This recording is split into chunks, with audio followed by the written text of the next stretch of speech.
So I just flew in from Canada, and boy, are my arms tired. Yeah, it's funny because it's terrible. What is terrible and not funny is climate change. And so I had to go to Canada to find the snow. As you can see, there's quite a bit of it, and that's me right there. Hi.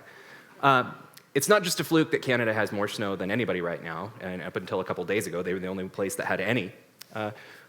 In 2007, the International Panel on Climate Change published a map, and it showed some pretty drastic predictions for what North America was going to look like in a couple years. And you can see there's drought in the Southwest, persistent drought and lower precipitation levels in the Colorado Rockies, and then by the time you get up to interior British Columbia and Canada, there's a lot more precipitation. So TED is about the next big idea. It's about an idea worth spreading. And my idea is that I need your idea. We're going to have to reinvent skiing in a warmer world. It's a $12 billion industry in North America. There are towns like this one that rely on it. There are entire families that rely on it for their livelihoods. And there's people like me who move to places like this because that's what we want to experience. Temperatures keep warming. They've risen over 6 degrees Celsius since 1940. That's measured, it's a fact. They're expected to rise 2 degrees Celsius by 2050. And remember that 2 degrees Celsius number, it's going to be important here in a minute. And they're expected to rise up to 6 degrees Celsius, which is 10 degrees Fahrenheit by the year 2100. An interesting metric that I learned while researching my master's thesis, which was on climate change in mountain resort communities, was called the environmental lapse rate. And generally, it's accepted as about a 3.6 Fahrenheit or 2 degrees Celsius increase for every 1,000 feet of increase in elevation. So how you kind of translate that is conditions enjoyed today at 6,000 feet will be experienced at 7,000 feet by 2050 or earlier. It's kind of the inverse. As temperature warms, it's like you're moving down the mountain. So I wanted to show you a climatograph real quick, and I've put a red line up there that shows kind of the generally accepted snowmaking threshold of 28 degrees Fahrenheit. And it changes. You can make snow at warmer temperatures with absolute humidity and relative humidity and changes in atmospheric pressure, but generally, let's just say 28 degrees is the standard accepted threshold for snowmaking. And if we take a weather station, the data from last year, October to April, which is kind of the ski season, this particular station's at 7,400 feet, there were about 8 days where it was too warm to make snow. Doesn't sound too bad. But a 2-degree shift gives us 32 days where it's too warm to make snow. So 2 degrees doesn't sound like that much, but once you actually see it on the graph, it changes everything. And what we end up with is snow at the top and more muddy, wet conditions at the bottom. It's more difficult to make snow for resorts that count on that for their opening. I am a skier. I'm also a city planner, but that's mostly just to pay the bills so I can ski. And I'm terrified of climate change, not just because it's going to turn 2 billion people into refugees almost overnight, and not just because it's going to destroy the global economy. It's going to hit me where I live, in the places I like to spend my time, and the things I love to do. I'm worried that I'm not going to be able to teach my children how to ski, and maybe their children won't even know what skiing is. It sounds drastic, but it's possible. Since 1970, over 272 ski areas have closed in the United States. That is more than a third of them. Most of them were small local resorts, and climate change wasn't the only reason for some of their closures, but played a part. And America isn't alone in this. Ski areas in France, in the Pyrenees, and the Alps have been closing for decades due to a lack of snow. They were previously ski in, ski out towns, and now they've become disassociated from where their snow used to be. So like I said, this has been going on for a couple years, and it's been a slow evolution of problems. And so they've already started coming up with strategies on how to deal with this. And the first strategy, mitigation. In the 1970s, they invented snowmaking. So when precipitation, or the lack of precipitation was the problem, but you still had low temperatures, you could make snow.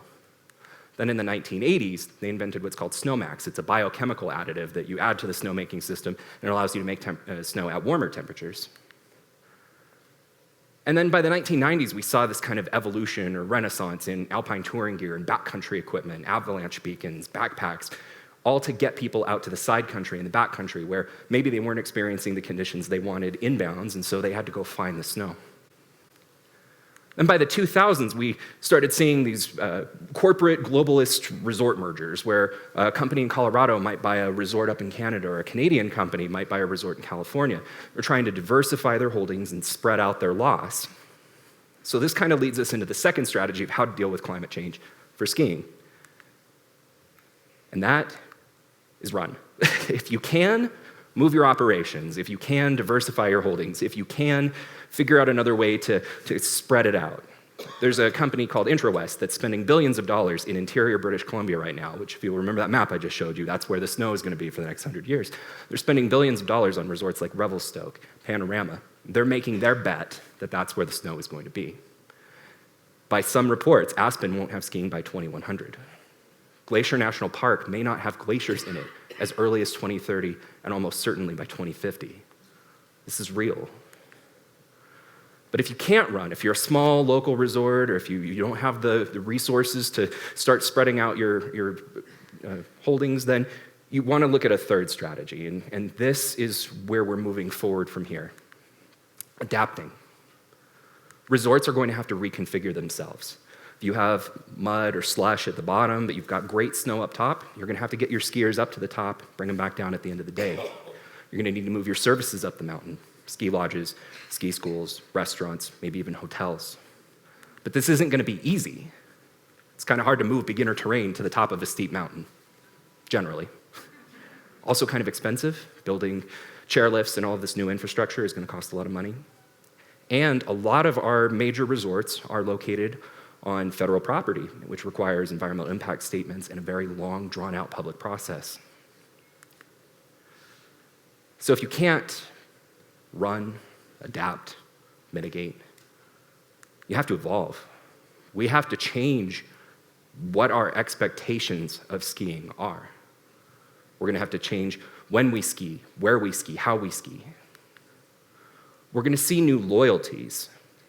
People are no longer going to be able to go to their local backyard ski resort all of the time. The place they've been going for 20 years may not have snow that year.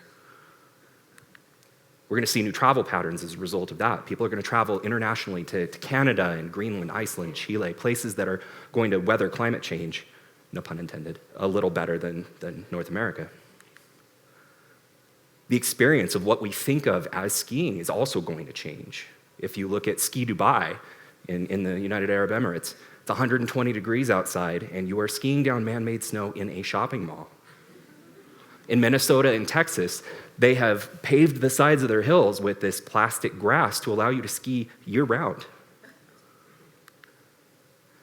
We're going to have a problem getting new skiers into the industry as well and loving the sport.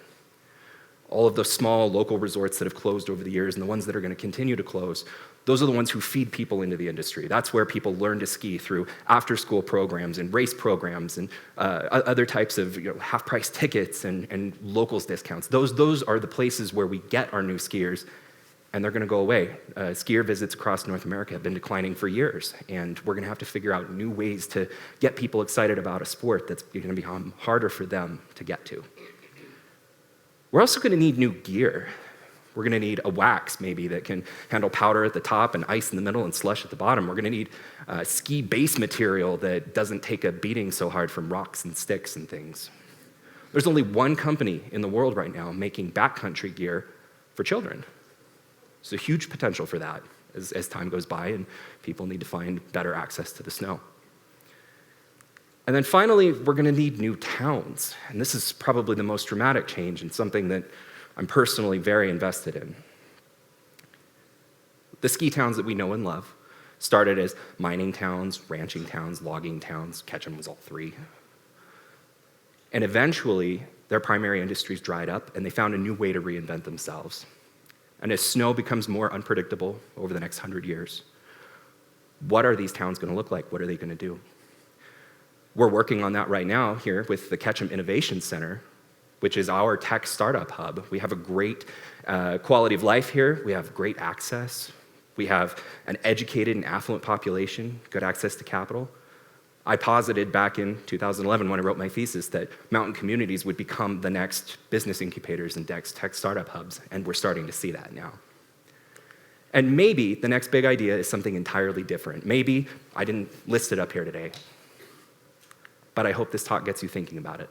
Thank you.